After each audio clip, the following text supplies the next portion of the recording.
Bonjour my friends, I'm Frankie and welcome to Club Foodie.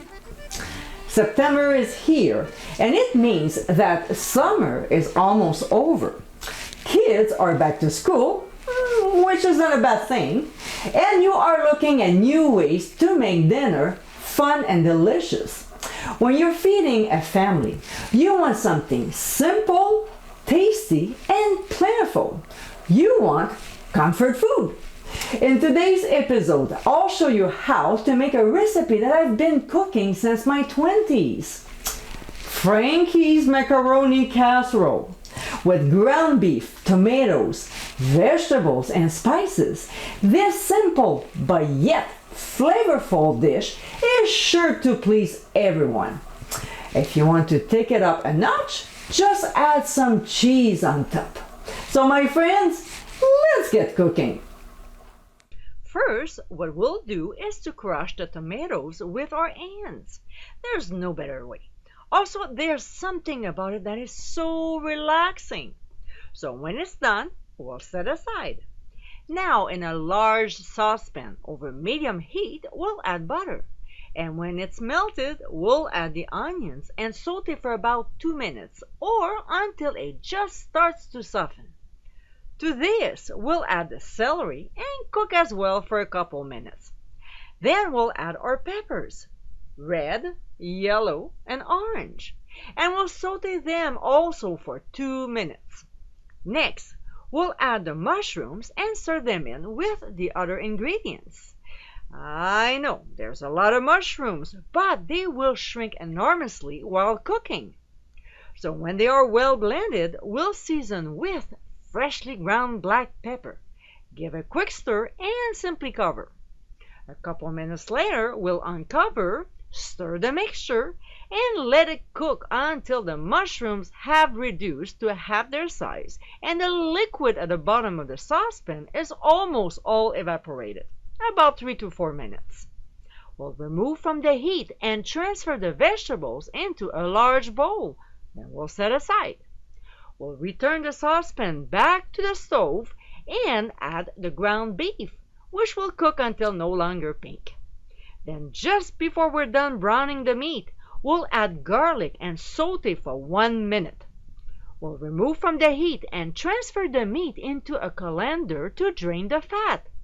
When most of it is drained, we'll add the cooked meat to the veggies. And we'll stir well so the ingredients are combined before adding the tomato soup, the crushed tomatoes, and the tomato juice.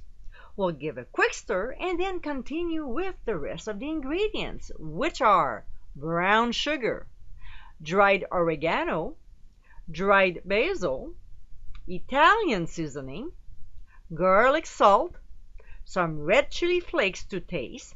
I usually put roughly half a teaspoon. Smoked paprika, hot sauce of your choice, Worcestershire sauce, and our cooked elbow macaroni. Now, before we continue with the recipe, let me give you a little kitchen tip. Because I was filming and everything was happening at the same time, my pasta was cooked, drained, and sitting in a colander. Sometimes timing is up.